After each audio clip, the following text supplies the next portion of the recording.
βγαίνουν φίλους, σε σπίτια συνήθως. Ναι, γιατί τώρα που χειμωνιάζει και στο Σύνταγμα, πώς να είσαι στα σκαλάκια, λίγο σε τρώει αρκούδα. Σινεμά.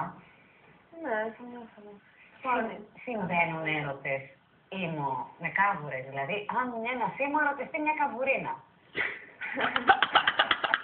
Τι είναι, βροντάξιδες, φουρτουνάξιδες, Σπάνιο. Σπάνιο. Τι σπάνιο, ρε. Δεν ταιριάζουν το στυλ. Ναι, ναι. Άρα ανάμεσα σε ήμο Σκραπά. είναι ο πόλεμος, όχι έρωτα. Είπα να ενώσω δύο παρατάξεις και δεν βγαίνει. Πάντως, εσύ θεωρείτε τους εαυτούς σας επαναστάτες. Διαφορετικούς από τους φόρους. Διαφορετικούς. Ναι, μωρή. Ναι. Κεντρικούς. Τα Χριστούγεννα πώς θα περάσετε? Μαύρο Χριστούγεννα. Αφού είσαι ήμο, ρε, μαύρα θα τα πέναγες. Και χιόνι μαύρο. Υπάρχουν χριστουγεννιάτικα δέντρα μαύρα τώρα. Ξέρω, αλλά το χιόνι Ναι, δεν το κάνει. ημοδέντρα. Και Έλατε.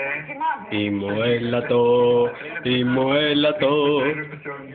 Αχ, κόβω πάλι φλέβες. Ξέρω ότι είστε και άτομα το οποίο είναι αρκετά ευαίσθητα, μπορείτε να εξαφανίσετε. Δεν είναι. Θα μας κάνετε αυτή τη χάρη, έτσι. Δεν θα σας αποχαιρετήσω. Γελάς.